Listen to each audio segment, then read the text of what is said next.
The UK is preparing for one of the most transformative moments in its cryptocurrency journey.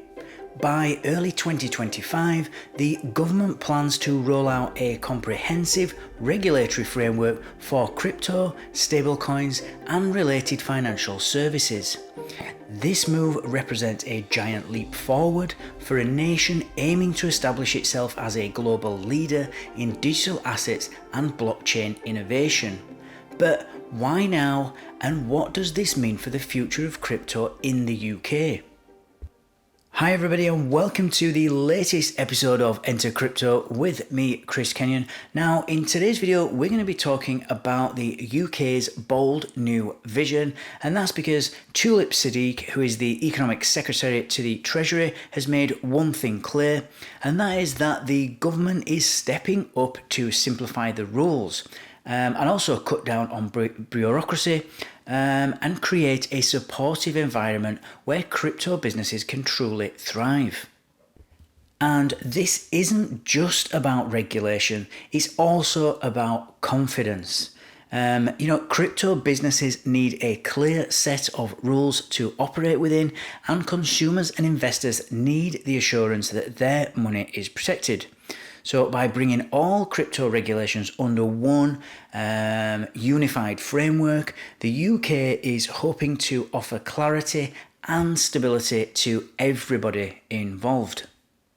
Now, the star of the show here is probably stablecoins, because one of the most exciting changes in the upcoming framework is actually how the UK is going to handle stablecoins. These are digital currencies that are pegged to traditional assets like the pound or the US dollar, and they're actually designed to provide the benefits of a cryptocurrency like Bitcoin, but without any sort of wild price swings. You can avoid the volatility with these. And under current regulations, stablecoins are treated like traditional payment systems, which has caused plenty of confusion and inefficiencies. And the new rules are going to change that. So stablecoins will get their own tailored regulatory approach, which will be one that reflects their own unique characteristics.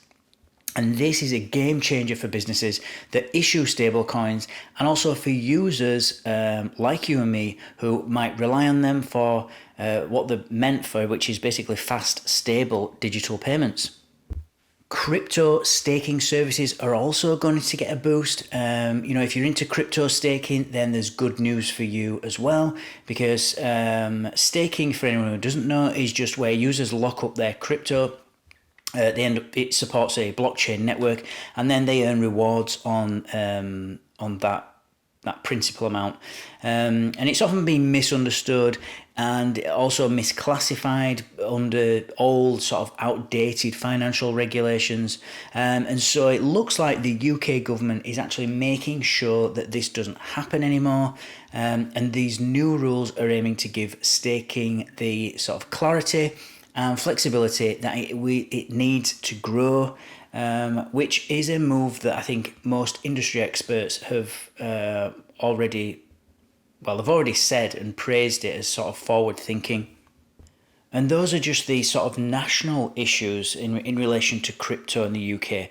There are global standards here, and the UK's place, where we place the UK on the map. Because it's actually about keeping up with global trends as well.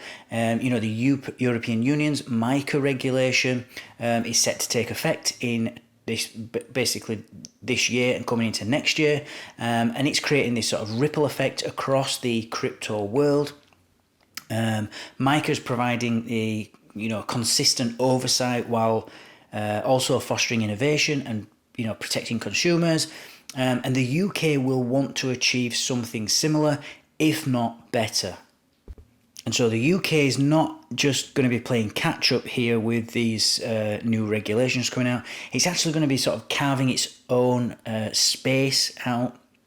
And by crafting a framework that ends up embracing innovation whilst also safeguarding users, I think we're going to end up aiming to become, hopefully anyway, the ultimate destination for crypto businesses and talent as well.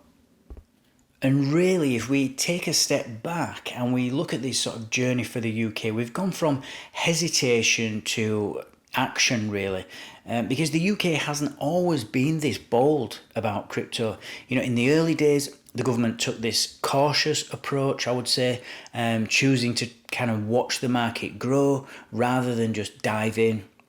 And that, I would say, began to change in around 2020 when the FCA, which is the Financial Conduct Authority, introduced these anti-money laundering requirements, or AML requirements for crypto businesses. And it was the first real step towards serious oversight. And then in 2023, we had the Financial Services and the Markets Act, which officially recognised crypto as a regulated financial activity. And so these measures laid out the groundwork for this upcoming 2025 framework. But even with that progress, the road has not been smooth.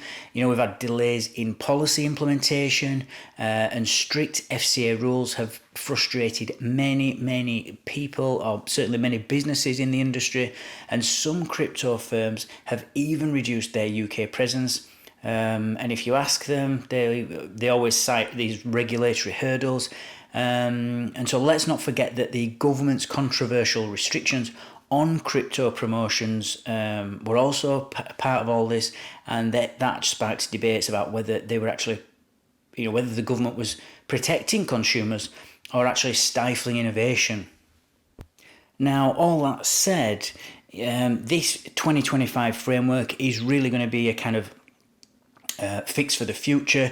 It's designed to address all these concerns head on, and it's not just about stablecoins and staking services.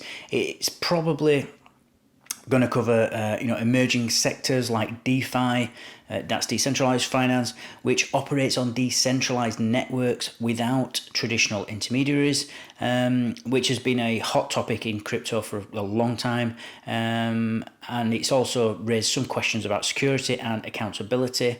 But the goal of the framework is, if you listen to the government, is about being ambitious, and they're trying to strike this perfect balance between fostering innovation and protecting consumers. And so it's about creating a system where crypto businesses can actually grow, investors can feel confident, whilst also ensuring that these risks are properly managed. But if the UK does get this right, then the rewards could be enormous. A clear sort of unified framework could attract more crypto businesses and investors to our country. It'll create jobs, it'll drive economic growth, and it'll position the UK as a global leader in the digital economy.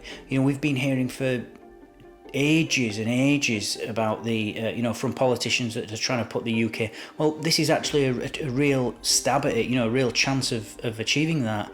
And we'll be standing now shoulder to shoulder, or if not above, with all the other major players that have got on top of crypto, like EU and the US. And so as this 2025 deadline approaches, all eyes are going to be on the UK. Will it succeed in creating a regulatory framework that fosters innovation, protects consumers, and sets the standard for the world? We don't know.